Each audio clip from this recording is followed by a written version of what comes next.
నిజంగా మీది ఎర్ర పుస్తకం నిజమైతే ఆడిట్ చేయించండి. ఒక సిట్టింగ్ జడ్జితో ఒక టీం వేసి ఆడిట్ చేయించండి. మొత్తం మీ ఫోటోలు, మీ ఇంటి ఫోటోలు బయటకు ఎందుకు ఎవరు? పవన్ కళ్యాణ్ గారు కూడా మీ ఇంటికి వస్తే మీ ఇంటి లోపల సోఫాలో కూర్చున్న ఫోటో ఇస్తారు తప్పితే మొత్తం మీ ఇల్లంతా ఎందుకు తీయనివ్వరు? తీయాలి కదా. మీ ఇల్లు ప్యాలెస్. ఇంతవరకు ఈ ప్రపంచానికి కనీసం ఎవరికి గృహప్రవేశానికి భోజనం కూడా పిల్లలేదు కదా ఎవరిని. మీ ఇంటే రానివ్వరు కదా, ఫోటో తీయనివ్వరు కదా.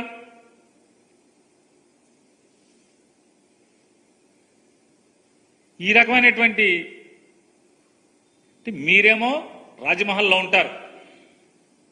మీరు ఎన్టీ రామారావు గారు మనవడే పని పేరు మీద రామారావు గారినేమో కొల్లబొడిచారు, రామారావు గారినేమో ఎన్నో అవమానాలు చేశారు, అన్ని చేశారు, మీద చెప్పులేశారు, అధికారాన్ని లాక్కున్నారు. పాపం అన్యం పుణ్యమైనటువంటి చిన్నపిల్లడు మనస్తత్వం. అతనికి ఎన్ని అంటగట్టారు, వయాగ్రా వాడుతున్నాడని. 70 ఏళ్ల వయసులో వయాగ్రా వాడతాడా ఎన్టీ రామారావు గారు? ఎన్ని వార్తలు రాయించారు, ఎన్ని దూషణలు. ఆయనేమో చాకరీ చేయించుకుంటాక ఒక ఆవిడ్ని పెళ్లి చేసుకుంటే, అన్నం పెట్టే దిక్కు లేక పెళ్లి చేసుకుంటే చివరికి ఆయనకి సెక్స్ కోరికలు, వయాగ్రాలు అంటగట్టి పిల్లోని పుట్టించాలంటున్నాడని అతని వ్యక్తిత్వాన్ని హననం చేయటం. అంటే నాడు ఎన్టీ రామారావు గారి దగ్గర నుంచి ఈనాడు కానీ, ఆంధ్రజ్యోతి కానీ, చంద్రబాబు నాయుడికి వంత పాడేటువంటి మీడియా హౌస్లన్నీ కూడా నాడు ఎన్టీ రామారావు గారి దగ్గర నుంచి ఇవాళ జగన్మోహన్ రెడ్డి గారి వరకు చంద్రబాబుకి వ్యతిరేకంగా చంద్రబాబు అవసరాలు తీరటం కోసం, చంద్రబాబు రాజ్యకాంక్ష తీర్చడం కోసం, చంద్రబాబుని అధికారంలో కూర్చోబెట్టడం కోసం ఎంతటి వ్యక్తినైనా వ్యక్తిత్వ హననం చేసిందే మాత్రం వీళ్ళు వదిలిపెట్టే పరిస్థితి లేదు. ప్యాలెస్, తాడేపల్లి ప్యాలెస్ మీది రాజమహల్ కదా. పోతే సీఎం క్యాంప్ ఆఫీసులో సామాను గురించి మాట్లాడతారు, ఫర్నిచర్ గురించి మాట్లాడతారు. సీఎం గారి ఆఫీస్కి మీ ఆఫీసులో ఫర్నిచర్ ఎవరు వేశారు? లెక్కలు తీయండి. మీ నాన్నగారు ఆఫీసులో ఫర్నిచర్ ఎక్కడిది? ఉంది కదా, గవర్నమెంట్ కొంటది కదా. అంతెందుకు, ఆ ఇల్లు గవర్నమెంట్ది కాదు, ఎవరిదో తెలీదు. మీరు అద్దె కడుతున్నారో తెలియదు, అద్దె కడతలేదో తెలియదు. మీ నాన్నగారేమో అది గవర్నమెంట్ది అంటారు, లింగం నరేష్ గారేమో గవర్నమెంట్ది అంటాడు. ఒకసారేమో నాది కాదు లింగం నరేష్ అంటారు మీ నాన్నగారు. ఆ ఇల్లు ఎవరిదో చెప్పరు మీరు. కానీ ఆ ఇంటికి రైతుల భూములోంచి ప్రభుత్వ ప్రజాధనంతో తారు రోడ్లు వేసేస్తారు. రైతు అంగీకారం అక్కర్లేదు, వాళ్ళ పొలంలోంచి రోడ్లు వేసేస్తారు. మీ ఇంటికి సౌకర్యాలు, మీ ఇంటి వీధి లైట్లు, ఏది కావాలంటే అది మీ నాన్నగారు ఉంటున్నారు కాబట్టి ఏది పడితే అది ఎన్ని కోట్లు కావాలంటే అన్ని కోట్లు ఖర్చు పెడతారు. ఏ ముఖ్యమంత్రికైనా దొరుకుతుంది కదా అది. కార్యాలయానికి ఆఫీస్కి వెళ్ళేది సీఎం ఇంటి రోడ్డుగానే ఎన్ని బాగు చేస్తారు కదా. మీ నాన్నగారు ఓటుకు నోటు కేసులో పట్టుబడి 2015లో ఇక్కడికి పారిపోయి వచ్చే వరకు కూడా అది రబ్బీస్ రోడ్డే కదా, కంకర్ రోడ్డు కదా అది.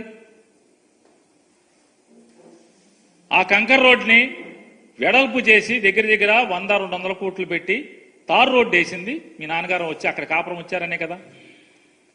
మరి ప్రజల డబ్బులే, మీ సొంత డబ్బులు కాదు కదా, జనం ట్యాక్స్ కట్టిన డబ్బులే కదా. మరి 150 కోట్లు 200 కోట్లు పెట్టి మీ తారు రోడ్డు వేసేస్తారు మీ నాన్నగారికి. అంతేకదా, అన్ని ఊళ్ళ గ్రామాలు వెళ్ళేదంతా కూడా రబ్బీస్ రోడ్డు మీద వెళ్తారు జనం. మరి ఎట్లా అయింది? రైతుల పొలాల్లోంచి తారు రోడ్డు వేస్తారు. ఆఖరికి జనం సొమ్ముతో మీ నాన్నగారు నదిలోకి దిగి సరదాగా కాళ్ళు కడుక్కుంటాకి మెట్లు కూడా కడతారు నదిలోకి, జనం సొమ్ముతో, ప్రజల డబ్బుతో. అది మాత్రం ఎవడు రాయడు, ఎవడు చూపించడు. హెలిప్యాడ్ రైతుల పొలాల్లో బలవంతంగా దౌర్జన్యంగా ప్రజల డబ్బుతో హెలిప్యాడ్ నిర్మాణం చేశారా లేదా? చేశారు కదా. మరి ఎవరిది అది? అది జనం సొమ్ము కాదా? మీ నాన్నగారి కోసం హెలిప్యాడ్ ఏంటి అక్కడ అని ఎవరన్నా అడిగారా? వైఎస్ఆర్ కాంగ్రెస్ పార్టీ అడిగిందా? విష ప్రచారం సాక్షి ఏమన్నా చేసిందా? ఇన్ని తప్పుడు వార్తలు రాస్తూ, ఇలా విషం జిమ్ముతూ, సోషల్ మీడియాలో మీ ఇష్టానుసారంగా రాయిస్తూ, ఎక్కడైనా మీ ఇంటి దగ్గర అసలు మనుషులను రానిచ్చేవాళ్ళు కాదు కాబట్టి, ఇక్కడ చుట్టుపక్కల సీఎం గారి ఇంటి పక్కన అపార్ట్మెంట్లు ఉన్నాయి కాబట్టి సెక్యూరిటీ రివ్యూ కమిటీ వాళ్ళు సీఎం గారి ఇంట్లో ఆయన బయట తిరుగుతుంటే, వాకింగ్ చేస్తుంటేనో బయట తిరుగుతుంటేనో ఇంట్లోనో కనపడకుండా ఉంటాకి ఐరన్ గ్రిల్ ఏర్పాటు చేశారు. మరి సీఎం ప్రాణాలకు కాపాడటానికి గవర్నమెంట్ డబ్బులతో కాక సొంత డబ్బులతో చేస్తారు. మీరు మీ హెలిప్యాడ్ ఏమైనా సొంత డబ్బులతో చేసుకున్నారా? మీ ఇంటికి రోడ్డు కానీ, మీ ఇంట్లో ఫర్నిచర్ కానీ, మీ ఇంటి ముందు లైట్లు కానీ, మీరంటే అది లింగమనేని రమేష్ గారికి మీకు జాయింట్గా ఉన్న ఇంటికి ఉన్నటువంటి స్విమ్మింగ్ పూల్ కానీ ఇన్ని ఎక్కడి? ఇక అన్నీ ఒకటే చెప్పాం, ఆనవాయితీ ప్రకారం, సాంప్రదాయం ప్రకారం మంత్రులు కానీ లేదా ముఖ్యమంత్రులు కానీ ఇంట్లో ఫర్నిచర్ ఉంటే మేము డబ్బులు కడతామని లెటర్ పెడితే అయితే ఇంత డబ్బు కట్టని లెటర్ ఇస్తారు. లేదంటే ఒప్పుకోవట్లేదు, మీ ఆ ఫర్నిచర్ వెనక్కి ఇచ్చేయండి అంటే పట్టుకెళ్ళిపోతారు. పట్టుకెళ్ళాలంటే మీరు మనుషులు ఆఫీసర్లను పంపించండి, పట్టుకెళ్ళిపోండి. అడ్డెవరికి?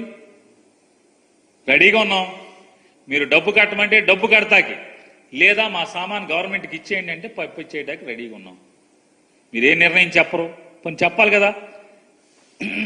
మర్యాదగా 5 ఏళ్లు ముఖ్యమంత్రి చేసినటువంటి వ్యక్తి ఇట్లా ఆఫీసులో సామాను కొన్నారు ప్రభుత్వం నుంచి, ఆ సామాను డబ్బులు కట్టేయండి, ఆల్రెడీ పాత పడిపోయినాయి కాబట్టి డబ్బులు ఎంతో చెప్తే నేను కట్టేస్తాను, పర్మిషన్ ఇవ్వండి డబ్బులు కడతాకి, లేదంటే అలా పట్టుకెళ్ళిపోండి, క్వార్టర్ ఇచ్చేయండి. మీరు పెట్టుకున్న అర్జీని తిరస్కరిస్తూ సామాను హ్యాండ్ ఓవర్ చేయమని చెప్తున్నాం అని చెప్పని ఒక కాగితం పడేస్తే 5 నిమిషాల్లో సామాను మొత్తం తీసుకెళ్లి జీడీలో అప్పచెప్తారు. దీనికి విష ప్రచారం.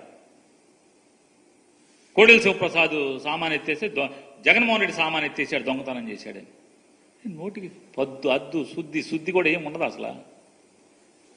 కోడెల శివప్రసాద్ సామాను హైదరాబాద్ నుంచి అమరావతిలోకి తరలించే క్రమంలో ఆ సామాన్ తీసుకెళ్లి బైకుల షోరూంలోను, హోండా షోరూంలోను, వాళ్ళ హాస్పిటల్లోను సామాన్ ఉంది కాబట్టి అక్కడ వాడుకుంటున్నారు కాబట్టి అది నేరమైంది.